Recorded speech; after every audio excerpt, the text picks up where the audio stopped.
Are you ready to hear a story that has no beginning and whose end is lost in the vaults of secret archives? A story that barely shows through the wallpaper of official statements and the memories of witnesses who suddenly fall silent. This is a tale of the Celestial Gate, not a myth, not a legend, but a mystery woven into the very fabric of our reality. Imagine a scorching hot day in July 1947. A ranch near Roswell, New Mexico. Rancher Mac Brazel finds the shattered wreckage of something incredible, metal beams that cannot be cut, and strange, plastic-like debris with intricate hieroglyphs. The official statement from the U.S. Army is loud and categorical. It is a flying disc. But the very next day, everything changes. A new announcement appears. It was just a common weather balloon. This moment is the first, but far from the last, rift between what people saw and what the authorities declared. Roswell became a touchstone, a paradigm that split the world into those who believe the official version and those who begin to suspect. Something is being hidden from us. Something unbelievable. But what if the story of the Celestial Gate is much older? What if Roswell is just one episode in a centuries-old chronicle? Recall the mysterious sky ships described in medieval chronicles.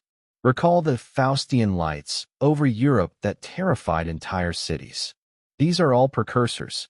Perhaps humanity has always been the object of observation from someone on the other side of an invisible boundary. The breakthrough happens in the thick of the Cold War. Project Blue Book, Program Grudge, hundreds, thousands of investigations. Pilots who saw impossible craft, breaking the laws of physics. Radar signatures that appear and vanish into the void.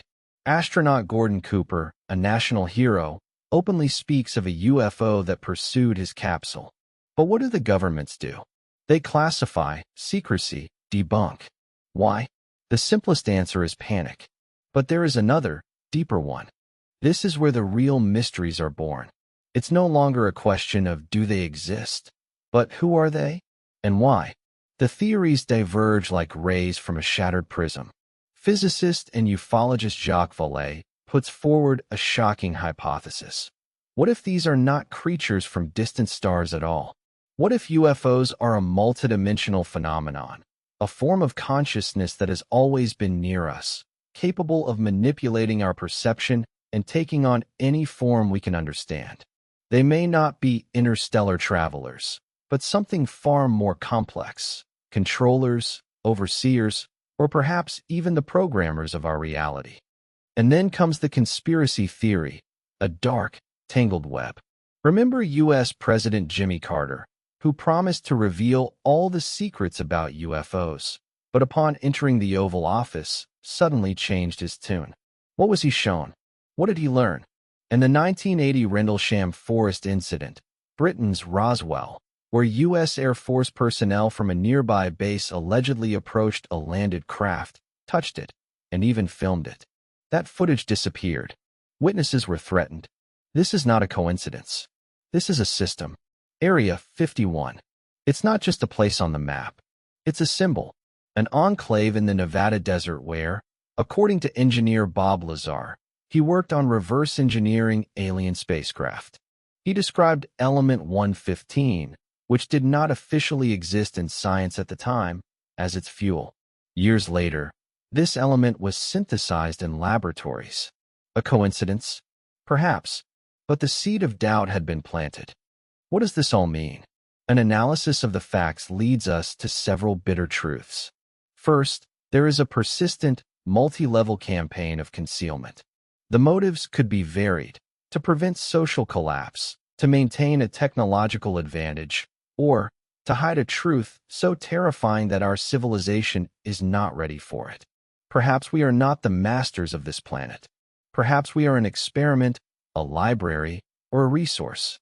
The philosophical conclusion of this story lies not in the question, have they been here, but in how does this secret change us ourselves? The Celestial Gate is not just about ships. It is a mirror held up to our society, our psychology, our science. It is a challenge to our craving for truth in a world where truth can be classified. It is a test of our maturity as a species. Are we ready to face something that could overturn all our notions of our own place in the universe? So, the next time you look up at the starry sky, remember, the void may not be so empty after all. And the silence is not an absence of sound. It is an anticipation. The question is not whether the celestial gate will open again. The question is, will we be ready to step through it when it does, and what we will find on the other side? Our creators, our brothers in reason, or something that will forever change the very essence of what it means to be human? The conspiracy, however, does not remain confined to the deserts of the past. It evolves. Enter the era of the tic-tac. In 2004, off the coast of San Diego, the U.S. Navy's most advanced aircraft carriers are shadowed by unknown objects. The FLIR footage, officially declassified and released, shows a white, oblong craft with no wings, no exhaust plumes, and no discernible propulsion. It defies physics, accelerating and maneuvering in ways that would tear any known aircraft apart. Navy pilots, some of the most highly trained and skeptical individuals on the planet, are left baffled. Their sworn testimonies describe these objects operating with impunity in restricted airspace. This is not a grainy photo from a lone witness. This is multiple sensor data from the world's most powerful military, confirming the presence of something. The government's response: the establishment of the Unidentified Aerial Phenomena Task Force. A concession, but one wrapped in new, more clinical terminology. The word UFO is retired, replaced by UAP, Unidentified Aerial Phenomena, a rebranding of the mystery, making it palatable for a new generation. Yet the core enigma remains, now backed by even more credible evidence. So, we are left at a crossroads, armed with fragments of a puzzle that spans millennia. The evidence is no longer just anecdotal. It is multimodal, supported by radar, infrared, and the testimony of elite military personnel. The Celestial Gate is not a single door waiting to be opened. It is a labyrinthine construct, and every time we believe we have found a key, the labyrinth itself seems to reshape. The true nature of the phenomenon might be even stranger than little green men. It might be interdimensional, a form of non-human consciousness that interacts with our reality in ways we are only beginning to perceive.